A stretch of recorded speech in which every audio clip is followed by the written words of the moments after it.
शाहरुख खान कहता है कि मैं 5 घंटे सोता हूँ। तो क्या ये हेल्दी है? मैरिजुआना काफ़ी हार्मफुल इफेक्ट्स हो सकते हैं स्लीप के साथ। It can cause. तो कॉफी की भी कुछ लिमिट होनी चाहिए। Coffee is a drug. मैंने न्यूज़ में पढ़ा था बप्पी लहरी जो बॉलीवुड सिंगर थे, नहीं रहे मैं स्पेक्यूलेट कर रहा हूँ, हो सकता है उनको एक बीमारी रही हो जिसको अगर हम 70 घंटे काम करेंगे तो इंडिया इकोनॉमिकली प्रोग्रेस करेगा। बट मेरा एक काउंटर क्वेश्चन है, लेडी गागा ने कहा है कि 3 दिन तक उन्हें नींद नहीं आती। तो ये जो लोग हैं जो बहुत पैशनेट हैं और इतने लंबे समय तक नहीं सो रहे हैं, वो क्या डेंजरस है?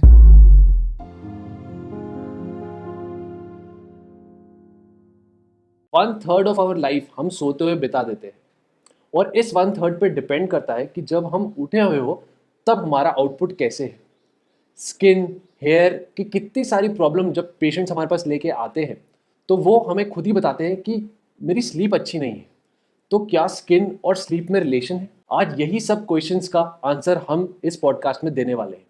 हमारे साथ है डॉक्टर तेजस सूरी, जो कि दिल्ली के एक रिनाउंड स्लीप स्पेशलिस्ट है। पर्सनली मैं कई सारे अच्छे डॉक्टर्स को जानता हूँ, बट प्रोबेबली तेजस सूरी उनमें से सबसे ब्रिलियंट डॉक्टर है। इन्होंने अपनी सारी पढ़ाई एम्स से की है और ये इंडिया में कुछ स्लीप स्पेशलिस्ट में से एक है। But before we begin I want to thank Pilgrim, जिन्होंने दिया हमें ये अमेजिंग सेटअप ताकि हम आपके पास ला पाए ये पॉडकास्ट ऑन स्लीप।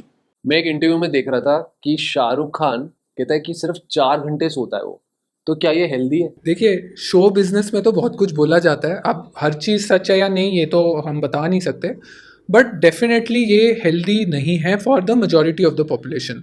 तो जो हम जानते हैं रिसर्च के बेसिस पे कि 90 to 95% जो लोग होते हैं उन्हें 7 से 9 घंटे स्लीप की रिक्वायरमेंट होती है। और ये हम कैसे जानते हैं? Basically in an individual person उसे कितनी नींद चाहिए ये हम एग्जैक्ट तो बता नहीं सकते, लेकिन जो मैं अपने पेशेंट्स को बताता हूँ कि आप अगर नेचुरली अपने बेड टाइम पे सोने जाते हैं और नेचुरली अपने आप ही सुबह जागते हैं without an alarm clock, that means you are getting adequate sleep and of course you should feel refreshed. जब आप सो के उठते हैं तो आपको ताज़ा फील होना चाहिए और आपको खुद से उठना चाहिए। तो ऐसा क्यों है कि हमें 7 से 8 घंटे तो नींद चाहिए ही चाहिए? Why sleep important? तो ये बहुत ही इंटरेस्टिंग क्वेश्चन है। स्लीप एक ऐसी कंडीशन है जब एक एनिमल को कोई भी दूसरा एनिमल आके अटैक कर सकता है और वो एनिमल खाना भी नहीं गैदर कर रहा, अपनी स्पीशीज को भी नहीं प्रोपोगेट कर रहा, तो भाई एक कोई इतनी यूजलेस स्टेट को एवोल्यूशन इतना क्यों प्रमोट करेगा? हमने आज तक जितने भी एनिमल्स को स्टडी किया है हर एनिमल में स्लीप पाई गई है। इनफैक्ट लोगों ने कहा था कि जो वेल है वो नहीं सोती, लेकिन अब हमें पता चला है कि वेल भी सोती है, बस उसकी आईलिड्स नहीं होती कि वो आंखें नहीं बंद कर पाती, और वो हाफ ब्रेन से सोती है ताकि वो स्विमिंग करते रहे। तो बेसिकली हर एनिमल सोता है। तो एवोल्यूशन ऐसे कोई स्टेट को क्यों हर एनिमल को देगा जिसमें वो मर सकता है क्योंकि उसे एनिमल्स ने अटैक किया या फिर उसने खाना नहीं गैदर किया या स्पीशीज़ को नहीं प्रोपोगेट किया? तो इसका मतलब ये है कि ज़रूर स्लीप में कोई बहुत इंपॉर्टेंट प्रॉपर्टीज़ होंगी। और इनफैक्ट हमने जितना अभी रिसर्च किया है हमें पता भी चला है कि जो स्लीप है वो हमारी फिजिकल एंड मेंटल हेल्थ के लिए बहुत इंपॉर्टेंट है। तो अंकुर, मैं तुमसे पूछता हूँ कि तुमने आजकल सुना है कि लोग कह रहे हैं कि इंडियंस को तो 70 घंटे काम करना चाहिए? हाँ, तो मैंने भी देखा था मिस्टर नारायण मूर्ति के इंटरव्यू में कि वो 70 आवर्स वर्क वीक को प्रमोट कर रहे हैं। तो अगर 70 आवर्स कोई काम करेगा तो वो 8 या 9 घंटे तो नहीं सो पाएगा, जैसे आप कह रहे बिल्कुल बिल्कुल, but you know there is a catch here. तुम कहते हो अगर हम 70 घंटे काम करेंगे तो इंडिया इकोनॉमिकली प्रोग्रेस करेगा, बट मेरा एक काउंटर क्वेश्चन है कि why do we only have to focus on the quantity of the work? We already have a demographic dividend, हमारे पास इतने सारे लोग हैं, क्वांटिटी है। Why don't we start focusing on the quality of the work that each person does? And do you know what determines the quality of our work? That is again dependent on how well rested we are when we go to the work. क्योंकि अगर हम अच्छे से सोएंगे, हमारी body physically mentally recover करेगी, तभी जब हम जाके काम पे जाएंगे तो हम अपना बेस्ट परफॉर्मेंस दे पाएंगे। In fact, some countries are even debating 4 days of work and 3 days of vacation. बिल्कुल, वो तो खैर डेवलप्ड कंट्रीज हैं, they can afford it, but India भी अगर करे तो इंडिया को एक बैलेंस्ड वे में ही आगे जाना है, तभी लोगों के जो क्वालिटी ऑफ वर्क है वो भी अच्छा होगा। कई सारे पेशेंट्स मेरे पास आके बोलते हैं कि डॉक्टर, नींद तो मेरे पूरी 6 से 8 घंटे की लेता हूँ, बट फिर भी सुबह फ्रेश फील नहीं करता हूँ। तो क्या कारण है उसका? क्वांटिटी तो है, बट क्या क्वालिटी नहीं है? बिल्कुल ऐसे हो सकता है। तो जब हम स्लीप की बात करते हैं तो हम तीन चीज़ों की तो बात ज़रूर करते हैं। एक उनकी जो स्लीप की क्वालिटी है, एक स्लीप की क्वांटिटी है, एक स्लीप की जो टाइमिंग है, जो सर्केडियन रिदम जिसको हम कहते हैं, और चौथी चीज़ भी कह सकते हैं कि स्लीप की कंटिन्यूटी, कि वो एक बार में पूरी रात की स्लीप ले रहे हैं या फिर कई पार्ट्स में उसको डिवाइड कर रहे हैं। तो जो आपने सवाल मुझे क्वालिटी का पूछा है, तो quality of sleep is determined bye कि उनको किस तरह की नींद मिली। नींद भी दो तरह की होती है, रेम स्लीप माने कि जो सपनों वाली स्लीप है, और नॉन रेम स्लीप जो कि हमारी बिना सपनों की स्लीप है। और नॉन रेम स्लीप भी दो तरह की होती है, लाइट और डीप। तो अगर हमें sufficient amount of REM sleep माने ड्रीम स्लीप मिले, और sufficient amount of non RAM deep sleep मतलब गहरी वाली स्लीप मिले, तो वो अच्छी क्वालिटी की स्लीप है। बट कई कारण ऐसे हो सकते हैं कि लोगों को सपनों वाली स्लीप या रेम स्लीप नहीं मिल रही, और उन्हें डीप स्लीप गहरी स्लीप नहीं मिल रही, और वो सिर्फ लाइट स्लीप में या हल्की स्लीप में पूरी रात गुजार देते हैं, commonly because of sleep apnoea. तो ऐसा हो सकता है, तो उनको मॉर्निंग में रिफ्रेश्ड फील नहीं होता despite sleeping for 8 hours. Circadian rhythm काफ़ी बार हम पढ़ते रहे, मैगजीन वगैरह में पढ़ते रहते हैं, एक मेंटेन करनी चाहिए। तो थोड़ा हम बताते हैं अपने व्यूअर्स को, व्हाट इज सर्काडियन रिदम? तो आपने नोबेल प्राइज़ के बारे में तो सुना ही होगा। तो आपको पता है 2017 का जो नोबेल प्राइज़ इन मेडिसिन है, वो उन साइंटिस्ट्स को मिला था जिन्होंने सर्केडियन रिदम के बारे में जो जेनेटिक मैकेनिज्म्स है उसमें डिस्कवरी की थी। हाँ, तो बेसिकली सर्केडियन रिदम के बारे में हम जानते तो बहुत समय से हैं, लेकिन समझ अब रहे हैं। हमारी जो लाइफ है वो 24 आवर पीरियड में गवर्न होती है, जो सन का जो पीरियड है उससे साथ मैच करती है ना। तो उसमें कई सारे प्रोसेसेस हैं, जैसे कि हम कितने बजे सोते हैं, कितने बजे जागते हैं, कितने बजे खाना खाते हैं, हमारी बॉडी का टेम्परेचर कैसे वेरी होता है, हमारे बॉडी में हार्मोन्स कैसे प्रोड्यूस होते हैं, ब्लड शुगर लेवल्स कैसे रेगुलेट होते हैं। सारी चीज़ें जो हैं हमारी बॉडी में एक 24 आवर रिदम होता है, जो कि इन्वायरमेंट के साथ अट्यून होते रहता है, specially with the sun and the meal timings. वो हम उसके साथ चलते रहते हैं, तो हमारी बॉडी में भी सब चीज़ एक क्लॉकवर्क की तरह ठीक प्रोसेस चलते रहता है कि सही टाइम पे हम सोएं, सही टाइम पे हम खाएं, और सही टाइम पे हमारी बॉडी में हार्मोन्स प्रोड्यूस हों। क्या होता है जब ये सर्काडियन रिदम हम छोड़ देते हैं तब? तो ये तो अब बहुत बड़ी प्रॉब्लम है हमारी लाइफस्टाइल के साथ, क्योंकि रात को आपको पार्टी में जाना है और सुबह आपको काम पे जाना है ना। तो जब ये सर्केडियन रिदम डिसरप्ट होता है कि हम रात को खाना गलत टाइम पे खा रहे हैं, या हम सो अलग अलग टाइम पे रहे हैं, शिफ्ट वर्क कर रहे हैं, तो बॉडी कंफ्यूज हो जाती है। बॉडी एंटिसिपेट नहीं कर सकती कि आप नेक्स्ट क्या करने वाले हो। तो जेनेटिक लेवल पे जो बॉडी का मैकेनिज्म है to give you a good quality of sleep, to give you good quality of hormones to digest your food, ये सारे जो बॉडी के सिस्टम्स हैं ये हिल जाते हैं, और आपकी बॉडी में डिजीजेस होने का चांस होता है। आईटी सेक्टर में तो काफ़ी सारे लोग हैं जिनके क्लाइंट्स फॉरेन के होते हैं, बाहर होते हैं, तो उनको तो रात में उठ के काम करना ही पड़ता है। तो उनके लिए क्या प्रॉब्लम्स हो सकती हैं, और क्या उनको करना चाहिए, क्योंकि अब हर कोई जॉब तो चेंज कर नहीं सकता, तो वो क्या कर सकते हैं उन प्रॉब्लम से बचने के लिए? आईटी एक्सपर्ट्स क्या, हम डॉक्टर्स को नहीं रात को उठ के ड्यूटी करनी पड़ती। तो बेसिकली ये तो एक ऑक्यूपेशनल हैजर्ड है। हम इसे को नहीं करनी पड़ती तो बट ये ऑक्यूपेशनल हैजर्ड है। बल्कि हम भी जब एमबीबीएस खत्म करते हैं तो ये भी एक डिसीजन होता है कि किस चीज़ में एमडी करें कि रात की नींद अच्छी हो, है ना।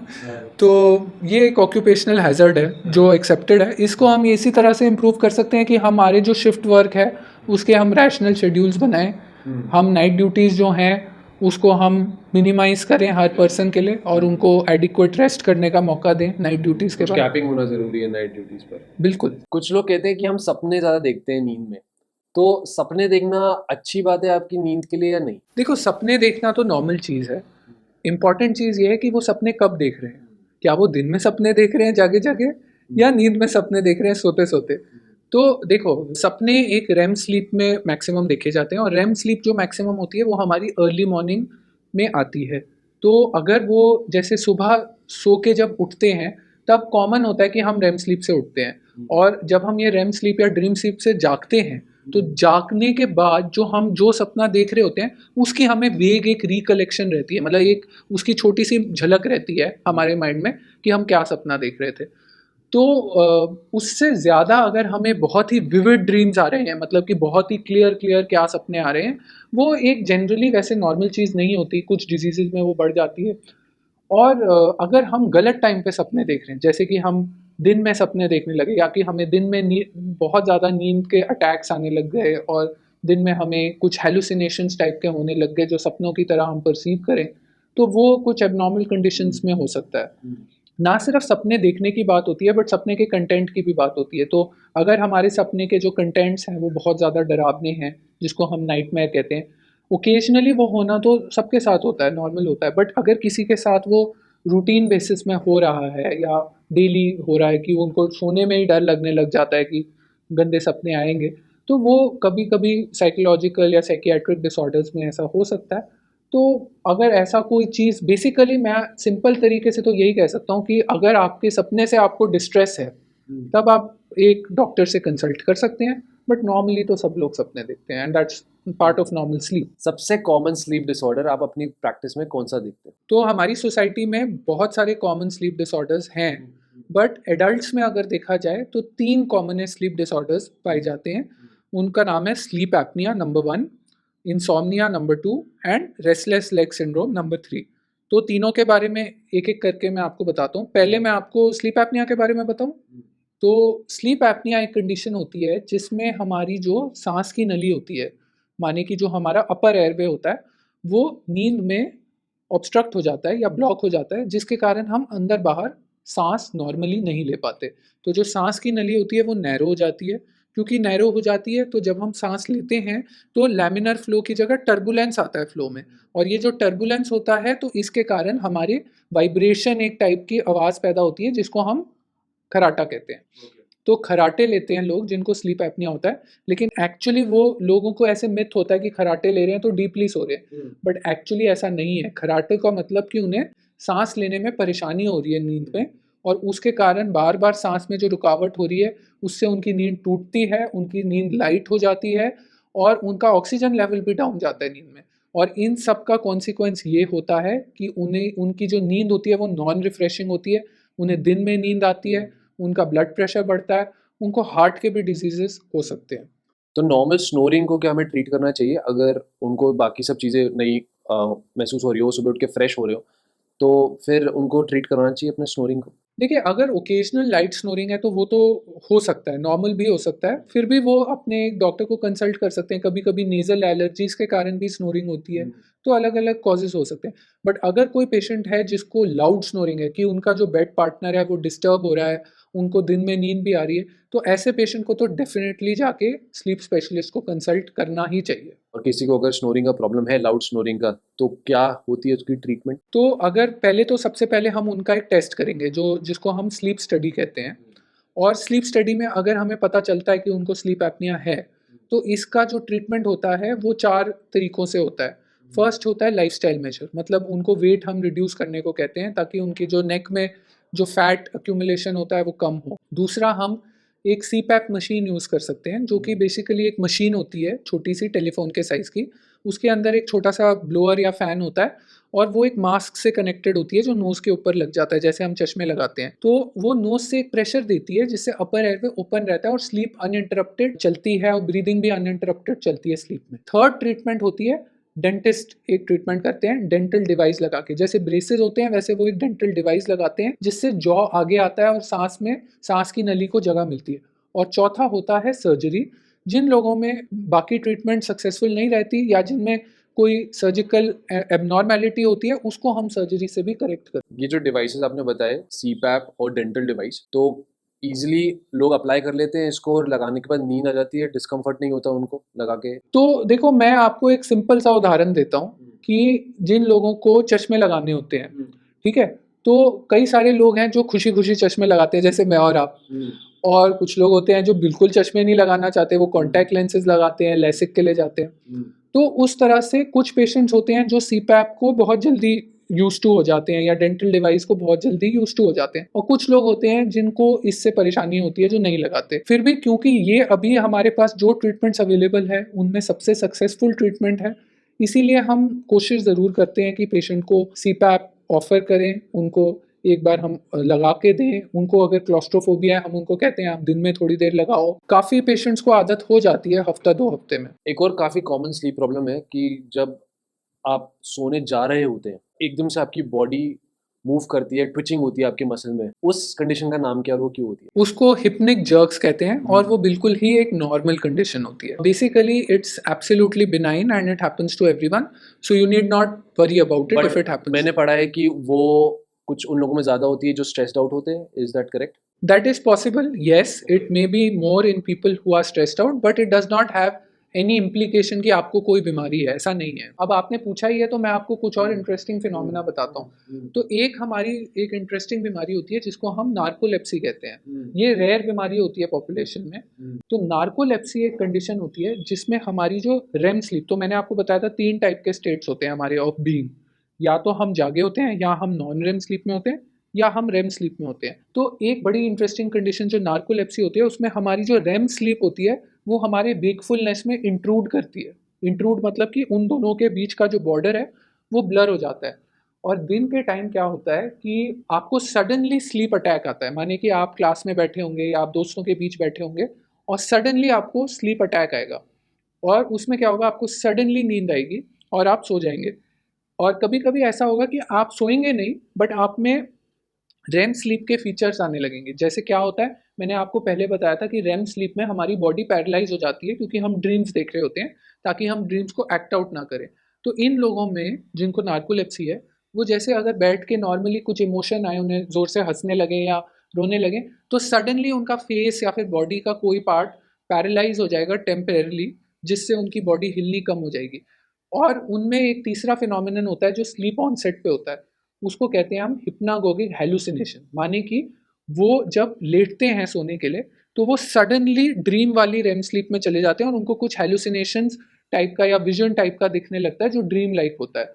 तो ये भी एक कंडीशन जो नार्कोलेप्सी है उसमें होता है. तो ये रेयर होता है, बट अगर ये सारे लक्षण किसी को हैं, स्लीप अटैक्स होना, बॉडी सडनली फ्यू सेकेंड्स के लिए बॉडी का कोई मसल पैरालाइज हो जाना, स्पेशली जब कुछ इमोशन आए, या सोते टाइम सडनली ड्रीम में जाना, तो ये सारे नार्कोलेप्सी. और एक और चौथा फीचर भी होता है नार्कोलेप्सी का, वो जब वो सो के उठते हैं ये लोग, तो इनकी जो मसल्स बॉडी की जो होती हैं वो पैरालाइज होती हैं. वो जाग जाते हैं बट अभी तक उनके रेम स्लीप वाला जो पैरालिसिस है वो कुछ सेकंड्स के लिए परसिस्ट करता है. और ये बहुत स्केरी होता है क्योंकि जब वो जागते हैं तो उन्हें लगता है कि वो अपनी बॉडी मूव नहीं कर पा रहे. उन्हें पता चलता है कि क्या हो रहा है. Sometimes they may not be able to open their eyes, they but they are aware कि सराउंडिंग में क्या हो रहा है, बट वो बॉडी मूव नहीं कर पाते. तो इसको हम स्लीप पैरालिसिस कहते हैं. ये भी नार्कोलेप्सी में एक फीचर होता है. इंटरेस्टिंग.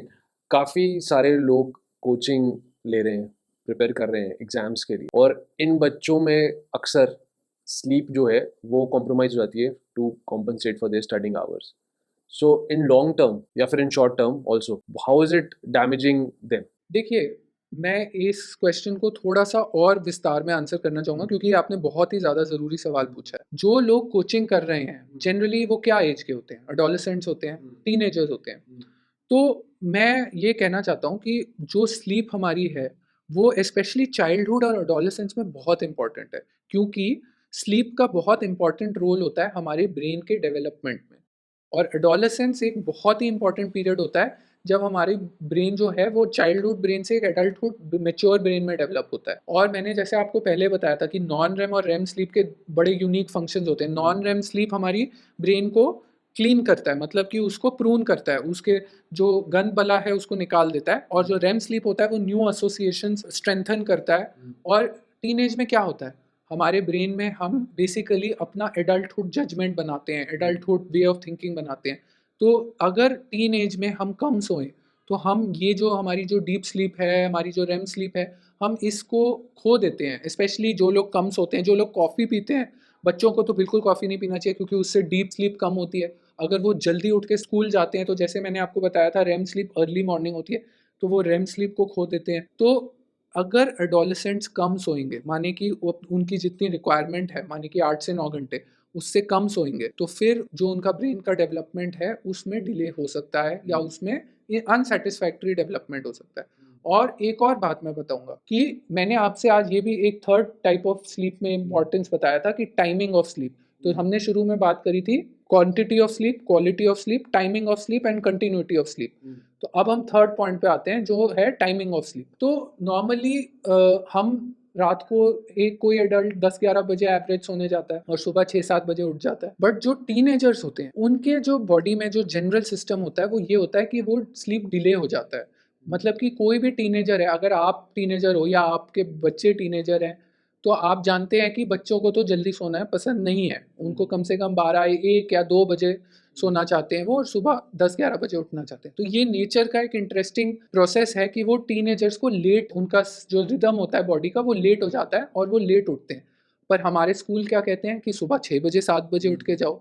तो अब कोई टीनेजर को अगर उसके पेरेंट्स डांटेंगे कि आप तो भाई 10 बजे सो और 7 बजे उठो, बट जब नेचर ने ही इस तरह से बनाया है कि उनको नींद 12-1 बजे देर से आएगी क्योंकि उनका रिदम नेचुरली डिले होता है, तो वो आपकी बात मानना भी चाहेंगे तो उनको मुश्किल होगा जल्दी सोना, 10 बजे सोना। और जब हमारी सोसाइटी उनको जल्दी स्कूल के लिए उठा देती है 7 बजे और उनका मॉर्निंग का रेम स्लीप चले जाता है, तो हम उनके साथ एक इनजस्टिस कर रहे हैं क्योंकि उनको वो डेवलपमेंटल स्लीप नहीं मिलती। बहुत इंटरेस्टिंग पॉइंट बताइए, और ये तो फिर स्कूल्स में बताना चाहिए कि अपना टाइमिंग लेट करो। नहीं, और ये दुनिया भर में सबको पता है। इनफैक्ट वेस्टर्न कंट्रीज में स्कूल का टाइमिंग लेट हो चुका है। और हम तो और पेरेंट्स पिछले, को अपने बच्चों को नहीं बोलना चाहिए जल्दी सोने के लिए। देखिए, एक जो डिसिप्लिन होता है जो पेरेंट्स को मेंटेन करना है वो तो करना है, लेकिन ये हमारी जो पीरियड होता है एडोलेसेंस का, इसका पर्पस क्या होता है? ताकि जो बच्चे हैं वो एडल्टहुड से इंडिपेंडेंट बने, मतलब दे गेन इंडिपेंडेंस। तो ये सारा जो हमारा एवोल्यूशन हुआ है, जो बॉडी का सिस्टम बना है, ये तो हमें over the course of centuries और मिलेनिया एवोल्यूशन से मिला है। और ये जो सिस्टम बनाया है, possibly I can not say it for certain because there is no proof for this, but a hypothesis is, या मतलब हमारा ये स्पेकुलेशन है कि बच्चे ताकि एडोलेसेंस में इंडिपेंडेंट हों, वो इंडिपेंडेंटली ऑफ पेरेंट्स जिए, इसीलिए ये नेचुरल टेंडेंसी होता है कि उनको रात को 2 घंटे एक्स्ट्रा मिलता है बिना उनके पेरेंट्स की निगरानी के। तो ये एक नेचुरल प्रोसेस है। कॉफ़ी की बात की आपने, तो कॉफ़ी 2 बार ही तो काफ़ी लोग पीते हैं, वैसे मैं हूँ 2 बार कॉफ़ी पी लेता हूँ। तो कॉफ़ी की भी कुछ लिमिट होनी चाहिए, और कितना रिकमेंडेड है? तो कॉफ़ी की लिमिट तो बहुत इम्पॉर्टेंट है। जो वेरियस प्रोफेशनल सोसाइटीज़ हैं वो कहते हैं कि आपको 300 मिलीग्राम कैफीन से ज़्यादा दिन में नहीं पीना चाहिए, ठीक है? और अगर आपको शौक है एनर्जी ड्रिंक्स पीने का, या फिर हमारे जो आजकल कॉफ़ी शॉप्स है उसमें जाके वो बड़ा वाला ब्लैक कॉफ़ी या बड़ा कॉफ़ी का कप पीने का, तो उसमें तो एक ही में 200 मिलीग्राम से ज़्यादा कैफीन होता है, जो कि बहुत ही हाई डोज है कैफीन का। तो basically coffee is a drug, ठीक है? तो coffee is basically a pharmacological substance जो एक ड्रग की तरह काम करता है हमारी बॉडी में। वो कैसे काम करता है? बेसिकली जैसे हम जागे होते हैं, जब भी हम जागे होते हैं तो हमारी बॉडी में, हमारे ब्रेन में रादर, एक केमिकल बनता है जिसको हम कहते हैं एडिनोसिन, ठीक है? एक ये केमिकल हमारी बॉडी में बनता है, और जैसे-जैसे हम जागते हैं ये ब्रेन में एक्यूमुलेट हो जाता है और ये हमें बेसिकली एक थके हुए होने का या नींद आने का फीलिंग दिलाता है। जब हम कॉफ़ी पीते हैं तो हम टेम्परेरीली क्या करते हैं, जो ब्रेन में जहाँ पे ये केमिकल एक्ट करता है हमें थका हुआ फीलिंग देने को, उस वाले एरिया को ब्लॉक कर देता है ब्रेन के, और इसीलिए हमें टेम्परेरीली थका हुआ नहीं फील होता। राइट। बट ये केमिकल तो बनते रहता है ब्रेन के अंदर। तो जो हमारे ब्रेन में, हमारा ब्रेन कम टायर्ड नहीं हो जाता, वो बस हम उसको मास्क करते हैं कि हम टायर्ड नहीं हैं। और मोर ओवर, अगर हम ज़्यादा कॉफ़ी पिए तो रात को हमें नींद आने में भी दिक्कत हो सकती है, मतलब इंसोम्निया भी हो सकता है, स्पेशली अगर आप शाम को देर से कॉफ़ी पियो, या अगर आपकी बॉडी कैफीन से ज़्यादा सेंसिटिव है, तो हो सकता है आपको रात को नींद ही ना आए, and over a period of time आप कम सोएंगे जितना आपका रिक्वायरमेंट है उससे। और एक फाइनल बात, कैफीन से डीप स्लीप भी थोड़ा कम होता है, तो टीनेज में जो मैंने आपको बताया डीप स्लीप बहुत इंपॉर्टेंट है, तो caffeine can be harmful in development. और टी का भी सेम मैकेनिज्म ऑफ एक्शन रहता है? टी में जनरली कैफीन अमाउंट जो होता है वो कॉफ़ी से कम होता है, बट टी में भी कैफीन होता है। अगर हम घर पे जो हम कॉफ़ी बनाते हैं कॉमनली, तो उसमें कैफीन यूजुअली अराउंड 75 मिलीग्राम होता है कप में। ऑफ कोर्स इट वेरीज कितना, क्या साइज है वगैरह वगैरह। डिपेंड ऑन द प्रोडक्ट, कौन सा ले रहे हो। एग्जैक्टली। तो अगर आप घर पे 2 कप कॉफ़ी पी रहे हैं and you are having it early part of the day, early morning और अराउंड बिफोर 4 PM, तो ठीक है अगर आपको चाहिए एडल्ट्स को। बट उससे ज़्यादा अगर आप कॉफ़ी पी रहे हैं तो वो हार्मफुल हो सकता है। कई बार ऐसा लगता है कि after hard days of work हम घर आते हैं वापस, और लगता है कि जस्ट टू रिलैक्स और वो सारी टेंशन दूर करने के लिए हम कभी ड्रिंक ले लेते हैं, कोई विस्की ले लेते हैं या बियर ले लेते हैं, how does that effect the sleep? तो इसको हम बेसिकली जैसे इंग्लिश में नाइट कैप बुलाते हैं, नाइट कैप है ना, कि रात को एक ड्रिंक ले ली तो अच्छे से नींद आ गई, है ना। अच्छे से नींद आ गई। तो ये तो मूवीज में दिखाते हैं, तो जैसे मैंने कहा स्लीप ऑनसेट में हेल्प करती है। एग्जैक्टली, तो ये जैसे कि ये again it is glamorising the wrong thing, ये एक्चुअली हार्मफुल है ज़्यादा, क्योंकि जो अल्कोहल होता है वो अगेन हमारा स्लीप का जो आर्किटेक्चर है उसको ख़राब करता है। जहाँ स्लीप आर्किटेक्चर माने कि स्लीप के जो कंपोनेंट्स हैं, डीप स्लीप, रेम स्लीप, ये सब कम होते हैं अल्कोहल से।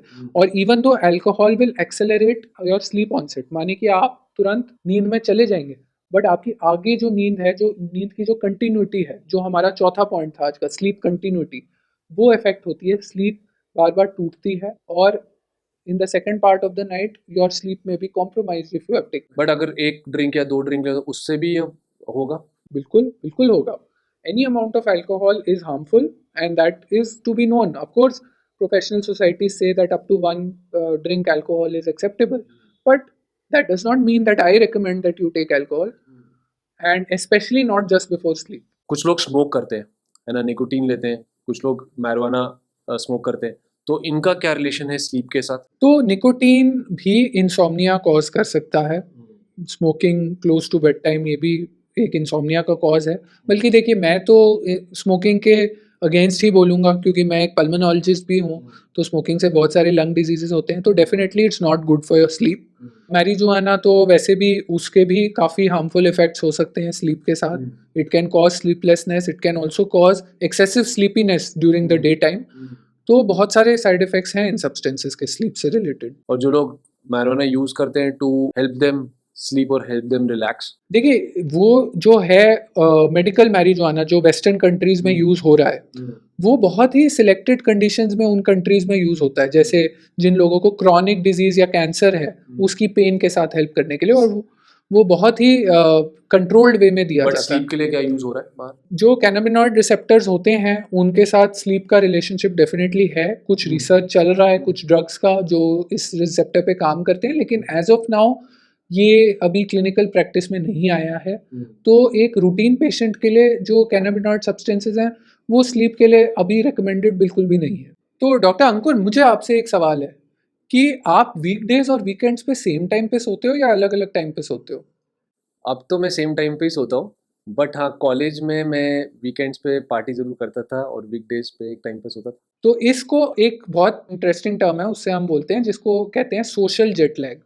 तो जब आप मान लो इंडिया से दुबई जाते हो या यूके जाते हो या यूएस से जाते हो, तीनों में आपका टाइम का चेंज होता है, प्रोग्रेसिवली मोर टाइम चेंज। तो क्या इसको हम जेट लैग कहते हैं? आपने सुना होगा जेट लैग कि भाई ये क्या जेट लैग। तो इसमें क्या होता है, हमारे जो बॉडी का जो स्लीपिंग सिस्टम होता है वो एक पिछली कंट्री के सिस्टम से मैच करता है, और सडनली हम एक नए कंट्री में चले जाते हैं जहाँ धूप अलग टाइम पे होती है, रात अलग टाइम। उसी तरह आप अगर वीकेंड्स को अलग टाइम सोने जाते हो और वीकडे को अपना वर्क शेड्यूल फॉलो कर रहे हो, तो इसको सोशल जेट लैग कहते हैं। मतलब हर वीकेंड आप अपनी बॉडी को कंफ्यूज कर रहे हो, बॉडी के सारे प्रोसेसेस जो हैं, hormone release, digestion, sleep, body temperature regulation, सब चीज़ को बार बार आप कंफ्यूज कर रहे हो। और अब इमर्जिंग रिसर्च है कि इससे भी डिजीजेस का रिस्क बढ़ सकता है, इंक्लूडिंग जो हमारे क्रॉनिक डिजीजेस होते हैं, metabolic, cardiovascular, heart disease, diabetes etcetera. Skin में तो जेनेटिक्स बहुत इंपॉर्टेंट है, स्लीप में भी जेनेटिक्स का रोल रहता है क्वालिटी ऑफ स्लीप में? देखो, जेनेटिक्स तो हर चीज़ में आजकल हमें मिल रहा है कि जेनेटिक वेरिएशन है। तो जो हमारी स्लीप की एग्जैक्ट ड्यूरेशन की रिक्वायरमेंट है वो भी जेनेटिक्स पर डिपेंड करता है।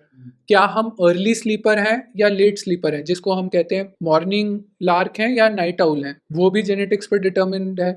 क्या हमें स्लीप डिसऑर्डर होगा, जैसे कि स्लीप एपनिया या फिर इंसोम्निया या फिर रेस्टलेस लेग सिंड्रोम, और अगर हमें ये स्लीप डिसऑर्डर होगा तो उसका क्या अंडरलाइंग मैकेनिज्म होगा, वो भी जेनेटिक्स पर डिपेंड करता है। तो ऑब्वियसली अगर आपकी फैमिली में किसी को स्लीप डिसऑर्डर है तो आपको स्लीप डिसऑर्डर होने का थोड़ा सा रिस्क तो बढ़ता है, बट एग्जैक्ट जो जेनेटिक पाथवेज हैं वो धीरे धीरे हमें अभी समझ आ रहे हैं। तो क्या रिलेशन है स्किन और स्लीप का? देखो, स्किन और स्लीप का जो रिलेशन है, अभी इसमें रिसर्च नया नया शुरू हुआ है। जो प्रिलिमिनरी रिसर्च है उसमें हमें पता चला है कि जो लोग इनएडिक्वेट स्लीप एक्सपीरियंस करते हैं उन लोगों में स्किन ब्रेकेज ज़्यादा होता है, उनको स्किन एजिंग भी जल्दी होता है। तो डेफिनेटली इसमें रिलेशनशिप है, आगे हमें रिसर्च के साथ और पता चलेगा, क्योंकि जब आपकी स्लीप इनएडिक्वेट है तो आपकी बॉडी में इन्फ्लेमेशन ज़्यादा होता है। और मेरे ख्याल से आप भी इस बारे में बहुत अच्छे से बताते हैं अपने व्यूअर्स को कि इन्फ्लेमेशन से कैसे स्किन प्रॉब्लम्स होती हैं। लेडी गागा ने कहा है कि 3-3 दिन तक उन्हें नींद नहीं आती। तो ये जो लोग हैं जो बहुत पैशनेट हैं अपने काम को लेकर या अपने आर्ट को लेकर और इतने लंबे समय तक नहीं सो रहे हैं, वो क्या डेंजरस है? बिल्कुल डेंजरस है। बट देखिए, मैं इसका एक सिंपल उदाहरण दूँगा जो आप सबकी लाइफ़ में आपने शायद एक्सपीरियंस किया होगा। जब आपकी लाइफ़ का कोई बहुत मेजर एग्ज़ाम है या बहुत मेजर इंटरव्यू है, जिसके लिए आप बहुत समय से प्रिपेयर कर रहे हैं, तो कुछ लोग ऐसे होते हैं जिनको एग्ज़ाम्स या इंटरव्यू से पहले नींद अच्छे से नहीं आती है। लेकिन जब आप अगले दिन जाके एग्ज़ाम देते हैं या इंटरव्यू देते हैं, तो ऐसा थोड़ी होता है कि आप एग्ज़ाम के बीच में सो जाते हैं या इंटरव्यू के बीच में सो जाते हैं। जनरली आप जागे रहते हैं। इसका रीज़न ये होता है कि आपकी बॉडी में एक सिंपैथेटिक सिस्टम है जो एड्रेनलिन प्रोड्यूस करता है जिससे आप जागे रहते हैं। तो अगर कोई एक रात की स्लीप खोता है और उसका अगले दिन कुछ बहुत इंपॉर्टेंट इवेंट होता है तो बॉडी उसके लिए कंपनसेट ज़रूर करती है। लेकिन फिर भी अगर हम एक रात की भी स्लीप लूज़ करें तो हमारी फिज़िकल परफॉर्मेंस और मेंटल परफॉर्मेंस में डेफ़िनेटली थोड़े चेंजेस आते हैं। और अगर वो लॉन्ग टर्म स्लीप लॉस में कन्वर्ट हो जाए तो फिर वो बॉडी के लिए बहुत डेंजरस है, क्योंकि डिजीजेस का रिस्क बढ़ता है, इवन डेथ का रिस्क बढ़ता है जो लोग क्रॉनिकली कम सोते हैं। तो जैसे बहुत दिन तक कोई नहीं सोया, तो क्या ऐसा भी हो सकता है कि किसी की स्लीप की वजह से डेथ हो जाए, स्लीप डेफिशिएंसी की वजह से? देखो, ऐसा है कि ये तो आपने बहुत ही एक्सट्रीम एग्जांपल बोला कि कोई सोया ही नहीं कई दिन तक। ऐसा जनरली एक्सपेरिमेंटल कंडीशंस में जब भी हुआ है तो लोग after a few days they can not resist sleep any more, क्योंकि स्लीप का अपना खुद का एक पावर है, ओवरवेलमिंग पावर है कि अगर कोई कई दिन तक लगातार नहीं सोएगा तो उसको नींद आ ही जाएगी। नहीं, बट जैसे कुछ लोग सब्सटेंस अब्यूज में हैं, अगर वो स्टिमुलेंट्स ले रहे हैं, तो उन उस केस में अगर कोई 3-4 दिन तक नहीं सोया लगातार, तो डेफिनेटली जो नहीं सोया उसकी बॉडी में over a period of time अगर वो कई महीनों कई सालों तक उनका स्लीप का अमाउंट कम रहे तो ग्रेजुअली उनको इस तरह के डिजीजेस होंगे जैसे हार्ट डिजीज, स्ट्रोक, डायबिटीज, जिससे उनके डेथ का रिस्क बढ़ेगा। इनफैक्ट पॉपुलेशन स्टडीज में हमें मिला है कि जो लोग 6 घंटे से कम सोते हैं उनका डेथ का रिस्क 20, 30, 40% बढ़ जाता है कंपेयर टू जो लोग 8 घंटे सोते हैं। पर एक मैं आपको बात बताता हूँ, जो आपने पूछा कि क्या आप अगर नहीं सोएंगे तो आप मर जाएंगे। एक कंडीशन होती है जिसको हम कहते हैं फेटल फेमिलियल इंसोम्निया। इसमें एक ये बीमारी रेयर बीमारी होती है जिसमें ब्रेन का सोने की पोटेंशियल ही धीरे धीरे खत्म हो जाती है। तो ये लोग जो हैं इनका ब्रेन डीजेनरेट होने लगता है, ये कई महीनों तक ये ग्रेजुअली इनकी स्लीप कम होते रहती है अंटिल ये सोए ही ना, और इवेंचुअली इनका ब्रेन डीजेनरेट होते जाता है और इवेंचुअली जाके इनकी डेथ भी हो जाती है। बट ये एक रेयर कंडीशन है। नॉर्मल इंसान अगर 3-4 दिन नहीं सोएगा तो उसे इवेंचुअली ओवरवेलमिंगली नींद आ ही जाएगी। मैंने न्यूज़ में पढ़ा था बप्पी लहरी जो बॉलीवुड सिंगर थे, उनका कुछ प्रॉब्लम था स्लीप रिलेटेड और वही कारण बना उनकी डेथ के लिए। तो ये एक आपने बहुत इंपॉर्टेंट सवाल पूछा है। तो उनको लोग कहते हैं कि उनको स्लीप एपनिया की दिक्कत थी। उनका वज़न भी ज़्यादा था, तो हो सकता है, मैं स्पेक्युलेट कर रहा हूँ, हो सकता है उनको एक बीमारी रही हो जिसको हम ओबेसिटी हाइपोवेंटिलेशन सिंड्रोम कहते हैं। माने कि मोटापे के कारण जो नींद के टाइम उनकी साँस बहुत कम हो जाती है और ऑक्सीजन लेवल बहुत ज़्यादा डाउन हो जाता है।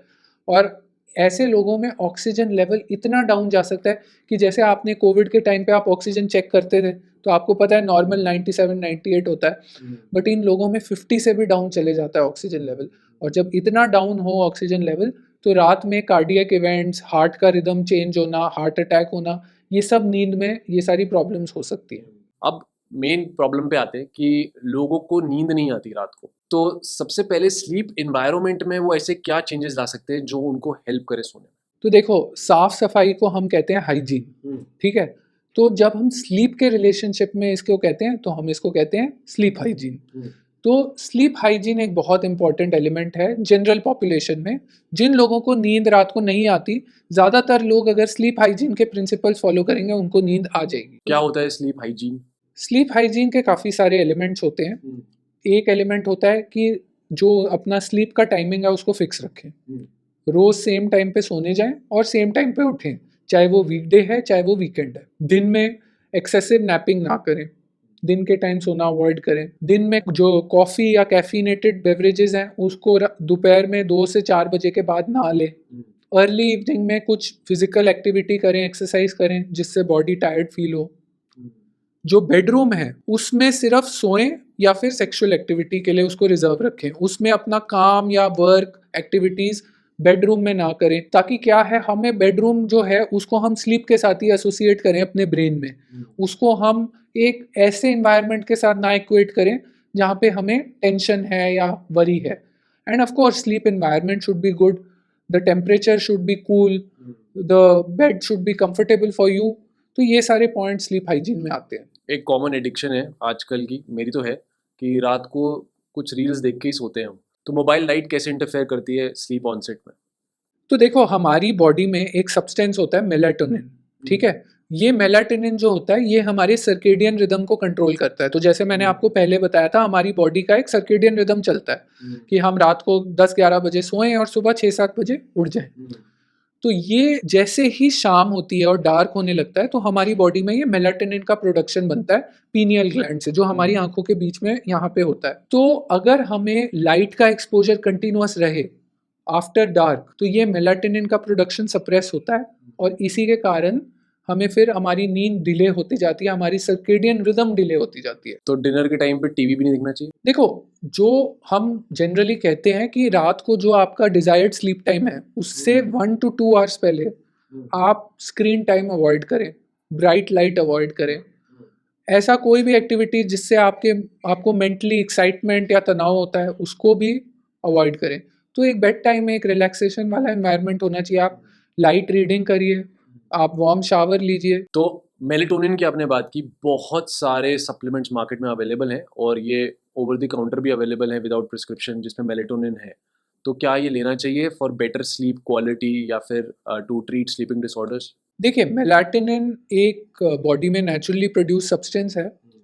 जहाँ तक इसको दवाई के तौर पे देखा जाता है, कुछ कंडीशंस हैं जिसमें हम इसको यूज़ करते हैं, जैसे जेट लैग है, या बच्चों में जब इंसोम्निया होता है तो हम कभी कभी मेलाटोनिन यूज़ करते हैं। लेकिन एडल्ट्स में जिनको जेन्युइनली स्लीपिंग प्रॉब्लम है, जो नहीं सो पाते हैं, उसमें जो अभी तक रिसर्च आया, मेलाटोनिन का इफेक्ट बहुत माइल्ड है, और वो जेन्युइनली जो इंसोम्निया वाले पेशेंट्स हैं उसमें अक्सर वो काम नहीं कर पाता है। एज अ सप्लीमेंट उसको अगर आप लेते हैं तो मेरा सजेशन यही रहेगा कि अपने डॉक्टर से एक बार कंसल्ट करके लें, क्योंकि इवन दो उसके शॉर्ट टर्म ज़्यादा साइड इफ़ेक्ट्स नहीं हैं, बट लॉन्ग टर्म हमें मालूम नहीं कि वो अपनी बॉडी को कैसे इफेक्ट करेगा अगर आप उसको लॉन्ग टर्म में लेंगे। और कौन कौन से सप्लीमेंट्स हैं जो लोग स्लीप में ट्राई कर रहे हैं और उनका क्या सक्सेस रेट है? तो और भी कुछ सप्लीमेंट्स हैं मेलाटोनिन छोड़ के जो माइल्ड माइल्ड स्लीपीनेस प्रोड्यूस करते हैं। जिन लोगों को जेन्युइनली इंसोम्निया है उनमें ये शायद काम नहीं करेंगे, जनरल पॉपुलेशन में लोग लेते हैं, जैसे कैमोमाइल टी है, या फिर आई थिंक कुछ आयुर्वेदिक सब्सटेंसेज हैं, तो वो लोग लेते हैं, बट वो एक्चुअल जिसको स्लीप का डिसऑर्डर है उसमें उनका सक्सेस रेट कम है। अगेन अनदर थिंग जो स्लीप को प्रमोट करता है वो है वार्म शावर, या फिर एक बेड टाइम रूटीन, या फिर एक गर्म ग्लास दूध का? बिल्कुल गर्म ग्लास दूध का। उसमें कहते हैं कि एक सब्सटेंस है ट्रिप्टोफैन, वो भी स्लीप को प्रमोट करता है। तो in a healthy way you can once in a while take a warm glass of milk or a warm shower and have a light music or a bedtime reading routine, and these things over a period of time help you fall asleep. तो मतलब आप अगर घर पे कुछ try करना चाहते हो तो कैमोमाइल टी आप ले सकते हो, हॉट चार ले सकते हो, एक ग्लास गर्म दूध का ले सकते हो, और अगर वो हेल्प करता है आपको तो दैट्स फाइन। स्लीप की कोई आइडियल पोजीशन भी होती है? स्लीप की पोजीशन वही आइडियल है जिसमें आपको अच्छे से नींद आए। जनरली मैं अपनी क्लिनिकल प्रैक्टिस में स्लीप एपनिया के पेशेंट्स देखता हूँ। जो स्लीप एपनिया होता है वो जो लोग सीधा लेटते हैं उन लोगों में ज़्यादा होता है, माने कि कमर के बल। तो अगर आपको कोई स्लीप डिसऑर्डर है जैसे स्लीप एपनिया, तो फिर हम कहते हैं आप कमर के बल मत सोइए, आप साइड पे सोइए। Otherwise it depends on person to person. Important चीज़ ये है कि आपका बेड आपके लिए कंफर्टेबल होना चाहिए। कभी कभी हम ऐसा देखते हैं कि आप अच्छे से अच्छे होटल में जाएं बट आपको होटल में जाके नींद नहीं आती है। तो इसमें एक फर्स्ट नाइट इफेक्ट होता है कि जब आप अपने बेड इन्वायरमेंट से किसी और बेड इन्वायरमेंट में जाते हैं तो आपकी नींद फर्स्ट नाइट को नेचुरली डिस्टर्ब होती है, क्योंकि वो मैट्रेस से आप यूज टू नहीं होते, वहाँ का एनवायरनमेंट आपको फेमिलियर नहीं होता। तो अपना घर का अपना बेडरूम का एनवायरनमेंट हमेशा बेस्ट होता है, and it's always good to have a quiet environment to sleep where it is adequately dark, there is no noise and light. तो इन चीज़ों को अगर हम हटा दें तो डेफिनेटली अच्छी नींद आएगी, और टेम्परेचर भी इंपॉर्टेंट है। डॉक्टर एपीजे अब्दुल कलाम ने कहा है कि सपने वो नहीं है जो आप नींद में देखते हो, सपने वो हैं जो आपकी नींद आने ना दे। देखो, ये तो बहुत ही अच्छा इंस्पिरेशनल और लिटरेरी कोट है। तो सिमिलरली इंग्लिश में भी पोयम है कि the woods are lovely dark and deep and I have promises to keep and miles to go before I sleep. तो ऐसे बहुत सारे लिटरेरी कोट्स हैं, इंस्पिरेशनल कोट्स हैं।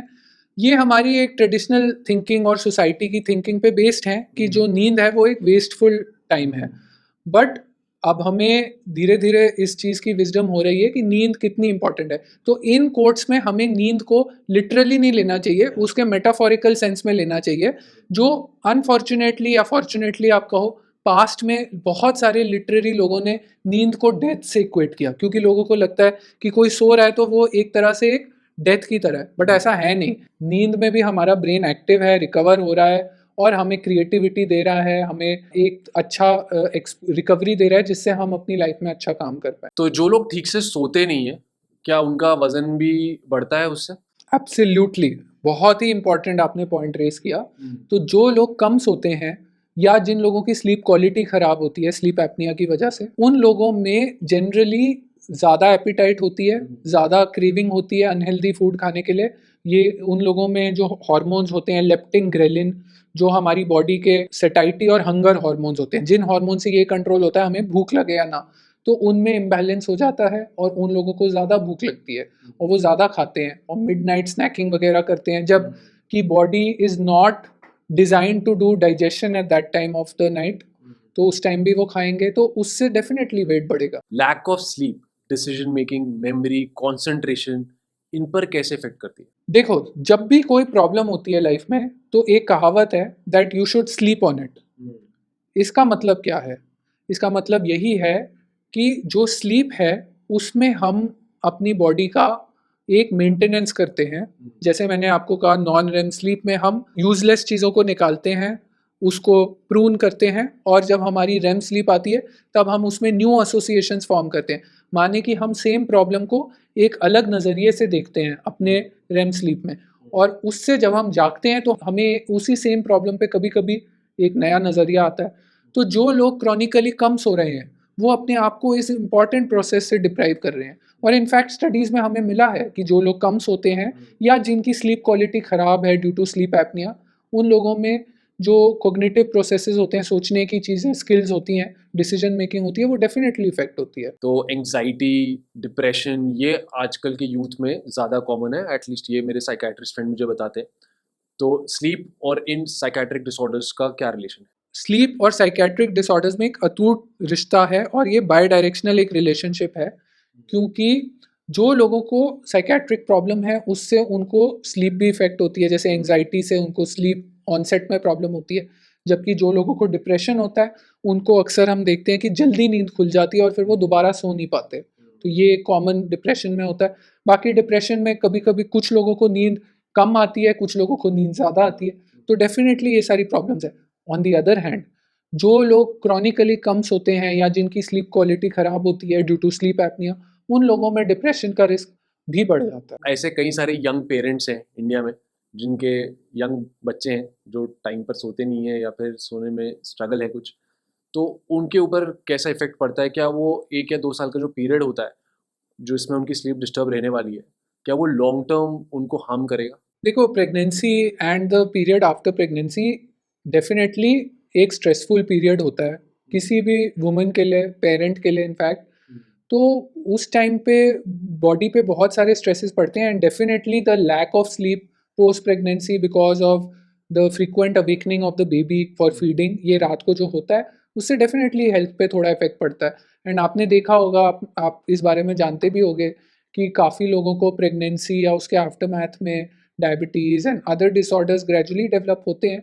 तो definitely it has an effect. इसके लिए ये एक शॉर्ट पीरियड होता है जब babies may be till 1 year of age और 1 to 2 years ऑफ एज वो रात को एक कंसोलिडेटेड स्लीप फेज डेवलप कर लेते हैं। तो हमें डेफिनेटली जो मदर है उसको उस पीरियड में सपोर्ट करना है, उसकी बाकी जो हेल्थ है उसको ऑप्टिमाइज़ करना है और अपनी फैमिली वाइज उनको सपोर्ट करना है ताकि उस पीरियड का इफेक्ट उन पे मिनिमाइज हो। अब फीडिंग के टाइम तो समझ आता है, पहले 1 से 2 साल तक, है ना? बट कई बच्चों को उसके बाद भी स्लीपिंग इश्यूज होते हैं, जो 2 इयर्स के बाद भी। तो उन बच्चों के लिए हम क्या कर सकते हैं so that they can sleep on time, have better quality of sleep? तो ऐसा होता है कि जब बच्चे पैदा होते हैं तो तब उनके ब्रेन में ऑलरेडी स्लीप कैसे होना है वो वाला मैकेनिज्म तो फॉर्म्ड होता है, लेकिन जो सर्केडियन सिस्टम का जो सिस्टम होता है वो ग्रेजुअली धीरे धीरे बनता है बॉडी में ओवर नेक्स्ट 1 to 2 years। तो अगर हमें बच्चों का एक अच्छा सर्केडियन सिस्टम बनाना है जिसमें वो सही टाइम पे सोने जाएं और पूरी रात अच्छे से सोएं, उसके लिए प्रमोट करने के लिए हमें उन्हें अच्छे से इन्वायरमेंटल क्यूज देने हैं।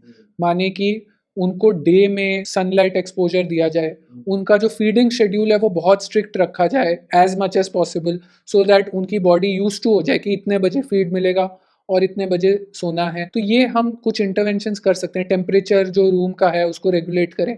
उस तरह से ग्रेजुअली ओवर 1 to 2 years बच्चे मेजॉरिटी केसेस में कंसोलिडेटेड नाइट टाइम स्लीप करते हैं। अच्छी स्किन के लिए अच्छी स्लीप तो ज़रूरी है, ये हमें पता है, बट होता क्या है जब हम ठीक से नहीं सो रहे होते तो फाइन लाइन्स और रिंकल्स पहले क्यों आ जाते हैं? देखो, अब हमें धीरे धीरे पता चल रहा है कि स्लीप बहुत इंपॉर्टेंट है फिजिकल रिपेयर के लिए भी। तो अगर हम कम सोएं या अगर हमारी स्लीप की क्वालिटी ख़राब हो तो बॉडी में रिपेयर प्रोसेसेस डेफिनेटली इफेक्ट होते हैं। स्किन ब्रेकडाउन ज़्यादा हो सकता है, कोलैजन ब्रेकडाउन हो सकता है, इससे स्किन में चेंजेस आ सकते हैं, एजिंग एक्सेलरेट हो सकता है। तो ये सारे मैकेनिज्म्स धीरे धीरे डिस्क्राइब हो रहे हैं और हमें पता चल रहा है इस बारे में। तो that's why they say that you should always get your beauty sleep. अब अगर किसी को नींद ना आने की प्रॉब्लम है तो उसको क्या क्या करना चाहिए? तो जिन लोगों को नींद ना आने की दिक्कत है उनको डेफिनेटली स्लीप हाइजीन तो सबकी तरह फॉलो करना ही चाहिए। लेकिन अगर किसी को 3 महीने तक अधिकतर रातों को हफ्ते में नींद नहीं आती है तो उसको फिर हम इंसोम्निया कहते हैं। उस केस में आपको एक डॉक्टर से ज़रूर मिलना चाहिए। वो आपको एग्जामिन करेंगे, आपसे सवाल पूछेंगे, देखेंगे आपका इंसोम्निया का कॉज क्या है, कुछ मेडिकल डिसऑर्डर है, साइकेट्रिक प्रॉब्लम है, एंग्जाइटी या स्ट्रेस है। अनफॉर्चुनेटली क्या होता है, अक्सर लोगों को एंग्जाइटी या स्ट्रेस के टाइम पे इंसोम्निया स्टार्ट हो जाता है, but even after anxiety stress खत्म हो जाता है उनको इंसोम्निया रह जाता है, क्योंकि उनकी जो बॉडी है वो कुछ गलत अडेप्टिव बिहेवियर्स, गलत अडेप्टिव थॉट्स को अपना लेती है। जैसे कि ये सोचना कि आज तो मैं बेड पे जाऊंगा मुझे नींद आएगी ही नहीं, या फिर घड़ी को बार बार देखना, या ये सोचना कि अगर मैं कम सोया तो मैं कल परफॉर्म नहीं कर पाऊंगा। तो इस तरह के रॉन्ग थॉट्स बनने लगते हैं जो फिर हमें नींद आने में रुकावट डालते हैं। तो जिन लोगों को ये सारी प्रॉब्लम्स हो जाती हैं उन लोगों को फिर हम एक ट्रीटमेंट देते हैं जिसको हम कहते हैं कोग्निटिव बिहेवियर थेरेपी। तो इन लोगों में हम जो रॉन्ग या मैल अडेप्टिव थॉट्स हैं, बिहेवियर्स हैं, उनको करेक्ट करने की कोशिश करते हैं with the help of a trained psychologist जो उनको काउंसलिंग करता है। कुछ मेडिसिन भी होती हैं जो स्लीप में हेल्प करती हैं जिनको हम स्लीपिंग पिल्स कहते हैं, बट वो जनरली बहुत ही सिलेक्टेड केसेस में शॉर्ट ड्यूरेशन में हम देते हैं। लॉन्ग टर्म इंसोम्निया की प्रॉब्लम के लिए मेडिसिन हम अवॉइड करते हैं और हम कोग्निटिव बिहेवियर थेरेपी के लिए जाते हैं। तो स्लीपिंग पिल्स की आपने बात की, कौन कौन सी स्लीपिंग पिल्स अभी अवेलेबल है मार्केट में जो कॉमनली यूज़ हो रही है, और कितने समय तक हमें इनको यूज़ करना चाहिए और कितनी इफेक्टिव है ये? देखिए, स्लीपिंग पिल हमेशा आपको एक डॉक्टर की रिकमेंडेशन पे ही यूज़ करनी है। अगर स्लीपिंग पिल्स हमेशा बुरी होती तो वो एग्जिस्ट ही ना करती। डेफिनेटली उनका एक रोल है, लेकिन स्लीपिंग पिल्स का रोल एक बहुत ही सिलेक्टेड केसेस में है जहाँ पे डॉक्टर को लगे कि ये रिक्वायर्ड है, जहाँ पे पेशेंट को बहुत ज़्यादा सिवियर इंसोम्निया है जिसमें वो बिल्कुल नहीं सो पा रहे, तो शॉर्ट टर्म में हम स्लीपिंग पिल्स दे सकते हैं जो मार्केट में अवेलेबल हैं। उसमें हमारे जेड जेड ड्रग्स होते हैं जिनको हम कहते हैं। लेकिन हम ये जानते हैं कि स्लीपिंग पिल्स भी अगर लॉन्ग टर्म दी जाएँ तो उनके काफ़ी सारे साइड इफ़ेक्ट्स हो सकते हैं, स्पेशली एल्डरली लोगों में भी काफ़ी साइड इफ़ेक्ट्स होते हैं, फॉल्स हो सकते हैं, फ्रैक्चर्स हो सकते हैं। तो स्लीपिंग पिल्स को लाइटली ना लें, डॉक्टर जैसे रेकमेंड करें वैसे ही लें और शॉर्ट टर्म के लिए लें। तो आजकल हम हर चीज़ को ट्रैक करना चाहते हैं, और स्लीप के लिए भी कई सारे डिवाइसेस अवेलेबल हैं। आपके आईफोन में भी है ऐप आती है जिससे आप स्लीप ट्रैक कर सकते हैं।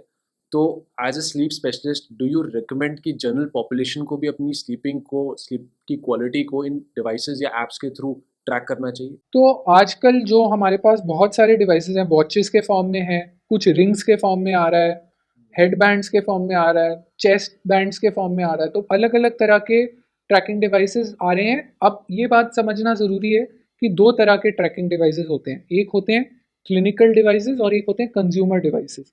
इनमें फ़र्क ये है कि जो क्लिनिकल डिवाइसेस होते हैं वो डॉक्टर की प्रिस्क्रिप्शन पे आप वो टेस्ट लेते हो। जनरली वो तो रिलायबल होते हैं इन द सिलेक्टेड पॉपुलेशन जहां डॉक्टर उनको यूज़ करते हैं। बट जो कंज्यूमर डिवाइसेस होते हैं जो कि आप बिना डॉक्टर के प्रिस्क्रिप्शन के खरीद सकते हैं, जैसे आपकी जो स्मार्ट वॉचेस वगैरह, तो वो जो ट्रैकिंग करते हैं उसका जो क्वालिटी है वो अश्योर्ड नहीं है, उसमें गलतियां हो सकती हैं, उसके बेसिस पे हम कोई डिजीज़ नहीं डायग्नोज कर सकते और ट्रीटमेंट नहीं कर सकते। लेकिन मैं फिर भी ये कहूँगा कि इन डिवाइसेस से लोगों में स्लीप में इंटरेस्ट बढ़ रहा है, लोग अपनी स्लीप के बारे में सोच रहे हैं, तो that's a good thing.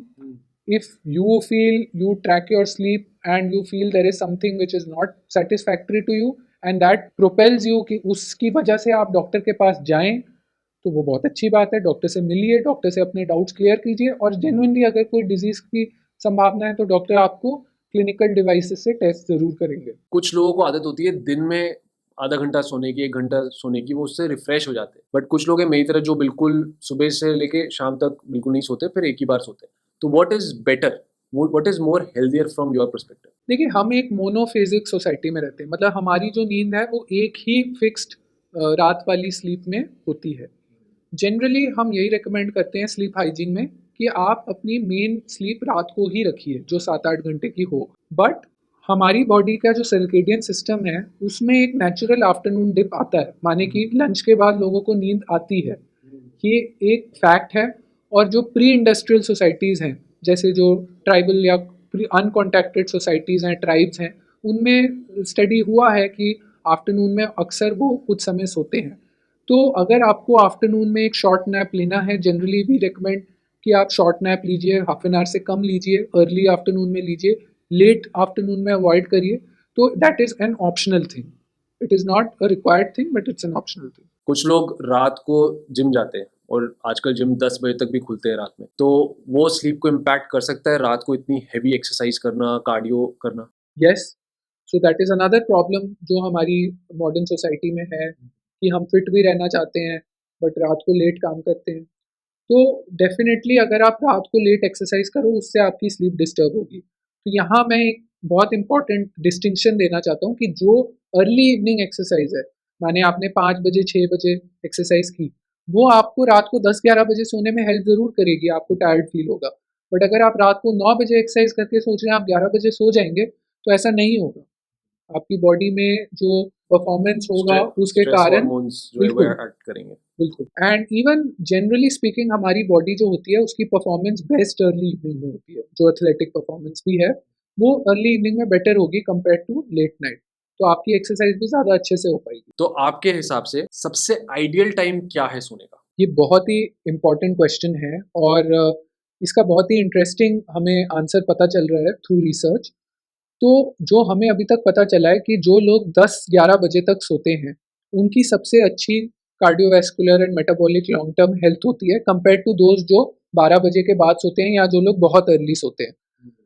But एक और इंटरेस्टिंग रिसर्च ये आ रहा है कि हमारी सोसाइटी में लगभग 3 तरह के लोग होते हैं।